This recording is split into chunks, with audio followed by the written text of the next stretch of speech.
Запрет на покер адвокату Голдштейну. Как семейство Хельмутов уничтожили в одном турнире. Онлайн-покер в Ирландии под угрозой? 25 лет тюрьмы за незаконный игорный бизнес. Вы на Покер.ру. Это 12-й скандально-покерный выпуск. И перед тем, как мы начнем, по традиции лайк, подписка, колокольчик. Спасибо. Покер.ру, Покерок. Большое поле турниров. Еженедельный фри-ролл $150. Бонус 100% на первый депозит и, конечно же, встроенный хат. Больше информации в описании под видео.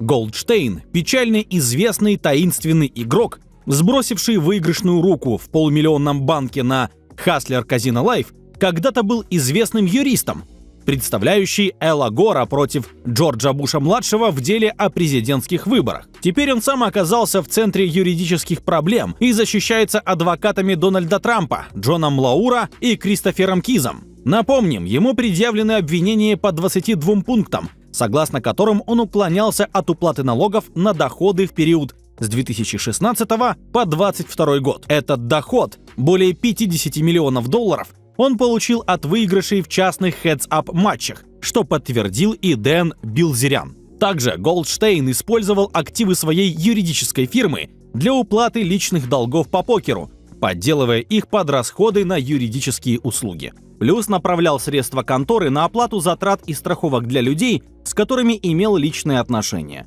но которые не выполняли никаких реальных рабочих обязанностей и не имели права на корпоративное медицинское страхование. В целом, по всем обвинениям, Голдштейну грозит тюремное заключение на почти 100 лет. На днях состоялось первое судебное заседание, на котором адвокат не признал себя виновным, а федеральный судья заставил его подписать соглашение об отказе от игры в покер на время суда. Согласно судебным документам, судья решил не арестовывать Голдштейна, но наложил определенные досудебные условия. Одним из ограничений стало то, что обвиняемый не может путешествовать за пределы Вашингтона, округ Колумбия. Ему также запрещено употреблять алкоголь, хранить огнестрельное оружие. Вдобавок, он обязан сдать паспорт. Что ж, самое интересное только начинается. Будем наблюдать за развитием событий вместе. Представьте за одним столом легенда покера и его сын. 2 поколения, одна игра. А теперь добавьте к этому драму, где их обоих выбивает один и тот же игрок. Серьезно? Один и тот же. С одинаковой рукой. Это что, заговор? Или сценарий для Netflix? Джон Риордан – человек, который уничтожил дуэт Хельмутов. Слушайте внимательно. Лас-Вегас. Турнир за $5100. Сначала Джон выбивает отца. У Фила на руках валеты, у Джона туз-король. Все решает флоп. Джон собирает трипс. Хельмут-старший уходит из-за стола. Но это только начало. Несколько раздач спустя Риордан с тузом и королем сталкивается уже с сыном Фила. На этот раз у Филиппа карманные девятки. И снова магия. Риордан собирает трипс, и сын следует за отцом. Но Филипп – парень с другой лиги. Он не профессиональный игрок, как его отец. Он топ-менеджер Ситибанка. Его больше заботят бизнес-встречи, чем риверы и флеши. Да и играет он ради кайфа, чем сам подтвердил в интервью. «Это было круто», — сказал он отцу после турнира. «Третий турнир в жизни и сразу такой опыт. Ну почему бы и нет?» История на этом не заканчивается. Пока семейство Хельмутов обсуждало свои раздачи, Масато Йокосава, звезда покера из Японии и популярный блогер-миллионник, сделал свою партию. В турнире за 5100 он забрал более $140 тысяч, оставив позади такого титана, как Эрик Сайдл. Ирландские онлайн-покеристы стоят на пороге масштабных перемен. С октября 2025 года вступает в силу новый закон о регулировании азартных игр. Президент Ирландии Майкл Хиггинс уже подписал этот документ, который обещает перевернуть всю индустрию азартных игр. Но что это значит для любителей покера?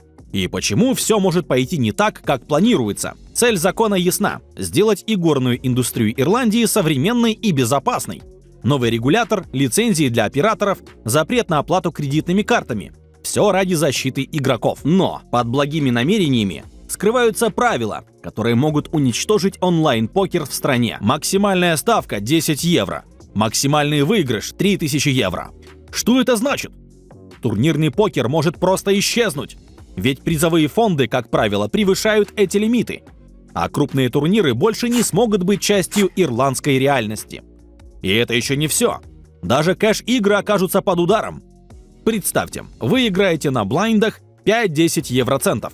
И вот ваша стопка фишек достигла эквивалента 10 евро. Что дальше? Закон требует покинуть стол. Абсурдно, не так ли?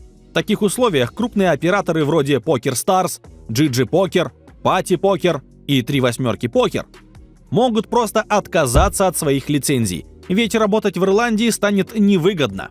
Но надежда есть. Онлайн-операторы и сами игроки борются за то, чтобы покер признали игрой мастерства, а не просто азартным развлечением. Если регуляры изменят подход и сделают исключение для карточной игры, у Ирландии останется шанс сохранить свои традиции. Ведь покер — это не просто ставки, это культура, история. В конце концов, это Irish Poker Open — крупнейший локальный турнир. Галь Ифрах, звезда покера и обладатель браслета в СОП, снова в центре громкого расследования. Новое обвинение, поданное 16 января, добавило свежие детали в его и без того непростую историю. Что происходит за кулисами этого дела, которое уже 3 года шокирует игорный мир? Федеральные следователи утверждают, что Ифрах занимался незаконным бизнесом, связанным с игровыми автоматами, а затем отмывал вырученные деньги.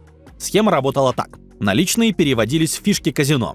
Потом обменивались на чеки, которые легально оказывались на банковских счетах.